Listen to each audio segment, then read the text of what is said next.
आधे से अधिक बिहार बाढ़ की चपेट में है। कम से कम 16 जिलों में बाढ़ से हाहाकार है।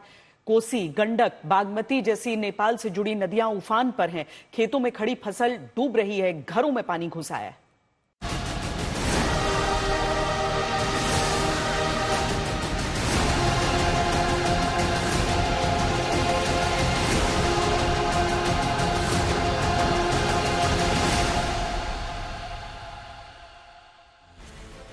ये कभी न बदलने वाली तस्वीर है बिहार की। हर साल ऐसा मंजर होता है, हर साल जिंदगी जूझती है, हर साल आंसू पोंछे जाते हैं।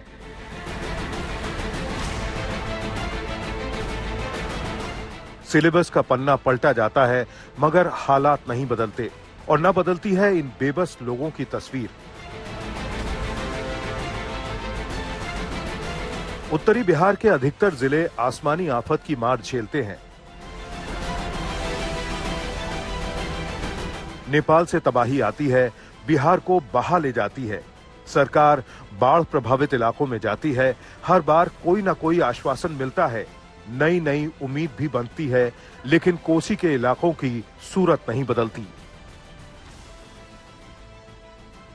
भर गया है, आप ही का घर है? हाँ, हमार घर है। तू गट्टा पर नाती के ले लेती हमारा नवल सहनी नाती है। तू गरकरा बामतारी न है तो वो पोस बाल के हम रख ले छी। और आप ही रहते हैं, संभालते हैं? हाँ हाँ। तो दिक्कत हो रहा है, सब हाईवे कहाँ है? सड़क पे रह रहे हैं? हाँ, सड़क पर सब भाग पुतो नहीं है, चल गए पुतो नहीं है, चल गए। सर ओकरा कोनो उपाय नहीं है, न बाप है न मतारी। तू गट्टा पर ओकरा सरकार न हो जाए कदी तो कैसे जियो। नाती की बीवी आप कह रही हैं, मतलब जब पतहू है, बहू है, वो चली गई घर छोड़ के 3 गो बच्चा लेके चल गए घर छोड़ के। ये बुजुर्ग सीतामढ़ी की हैं। बाढ़ से बिहार की बदहाली का ये सिर्फ एक सच भर है। खगड़िया का हाल देखिए, घर द्वार, स्कूल, सड़क सब डूब चुके हैं। यहाँ बसने वाली आबादी डूब रही है। नाव जिंदगी का अहम हिस्सा है। अभी यही आवाजाही का साधन है। जहां तक नजरें जाती हैं, पानी ही पानी दिखता है। दरभंगा का दर्द भी खगड़िया से अलग नहीं, वहां भी गंभीर हालात हैं। कीरतपुर में कोसी का तांडव मचा है। कमला नदी भी कहर बरपा रही है। घनश्यामपुर प्रखंड के निचले इलाके जलमग्न हो चुके हैं। गांव की सड़कों पर नाव चल रही है।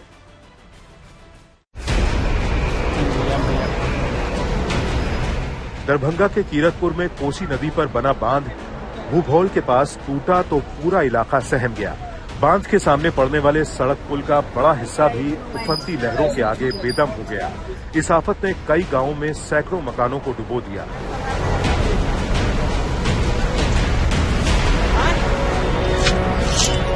ये दरभंगा का जमालपुर इलाका है, जहां स्कूल की इमारत जलमग्न है। हालात ऐसे हो गए हैं कि जिले के 94 स्कूलों पर ताला जड़ दिया गया है।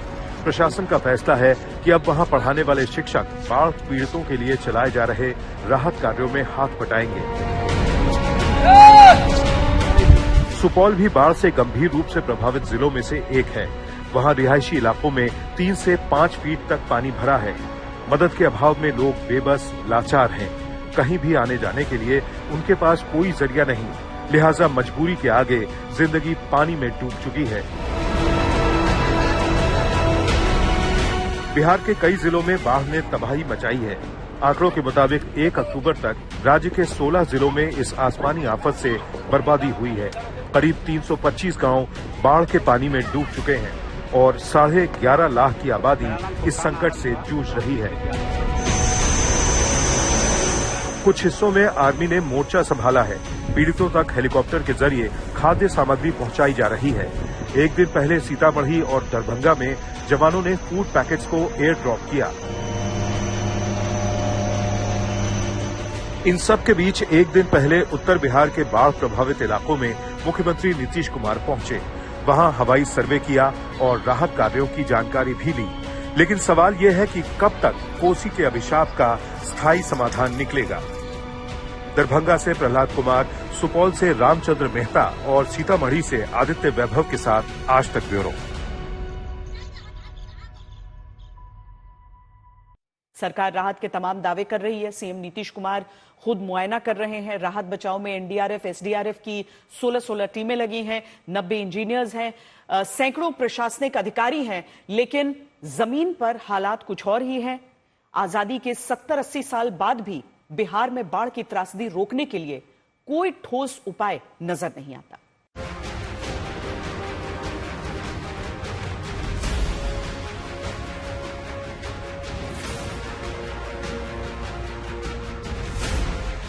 बिहार में कोसी गंडक पर बने तटबंध पर तटबंध टूटते जा रहे हैं। दरभंगा, सीतामढ़ी, शिवहर, पूर्वी चंपारण और पश्चिमी चंपारण में 24 घंटे के अंदर कुल 7 तटबंध टूट गए। हजारों हेक्टेयर जमीन बाढ़ में डूब गई। सरकार बता रही है कि ये आफत ही आसमानी है। पहले तो जितना अनुमान था उससे ज्यादा पानी नेपाल में बरस गया। 60-70 घंटे लगातार बारिश हो गई। कोसी गंडक के सारे रिकॉर्ड टूट गए। कोसी पर नेपाल के बीरपुर बैराज से 6.61 लाख क्यूसेक पानी छोड़ दिया गया। 56 साल का रिकॉर्ड टूटा। इतना पानी कभी नहीं छोड़ा गया था। उधर गंडक के वाल्मीकि नगर बैराज से भी 5.62 लाख क्यूसेक पानी छोड़ दिया गया। 1,61,000 क्यूसेक वाटर छोड़ा गया, जो पहली बार बिहार में अनुभव है। लेकिन सरकार सजग है। सरकार की सजगता से वो नुकसान नहीं कर पाएगा जो अकस्मात बाढ़ आने से होता है। आपको बता दें कि बिहार में 29 सितंबर को एक दिन में सामान्य से 205% अधिक बारिश हो चुकी थी। नदियां पहले से लबालब थीं। नेपाल से पानी आया तो तबाही आ गई। सभी घर सभी टूट गया, कोई ठिकाना नहीं, रहने का नहीं है। कुछ नहीं बचा हमारे सबको। परेशानी है, हम लोग का घर में पानी घुस गया। खाने को दाना नहीं है, घर रहने को घर नहीं है, घर भस गया है। सब बच्चे लेकर बांध पर आए, बांध पर का लोग का नहीं पल्ली है, नहीं खाने को व्यवस्था कर रहा है, नहीं पानी है। हम लोग को कोई सुविधा नहीं दे रहा है। हमारा घर में अभी तो सोने के लिए जगह नहीं है सर। कुछ भी नहीं बचा है, जो बचा है से कपड़े बस्तर लेकर भागे हैं। सरकार कह रही है कि 3 chief engineer, 17 executive engineer, 25 assistant engineer और 45 जूनियर इंजीनियर तो सिर्फ जल संसाधन विभाग के काम कर रहे हैं। एनडीआरएफ, एसडीआरएफ सब तैनात हैं। लेकिन ये कोई नहीं बताएगा कि हर बार बाढ़ में बिहार डूबता क्यों। टेक्नोलॉजी आ गई, साइंस ने बहुत तरक्की कर ली, फिर भी बिहार में नदियों का हाल जस का तस है। सब जगह अलर्ट मोड पर है। डीएम को वहाँ पर अलर्ट कर दिया गया है। हम किसी भी आपदा से लड़ने के लिए तैयार हैं। कहीं पर भी कहीं पर खबर आती है तो हम राहत पहुँचाने का काम कर रहे हैं।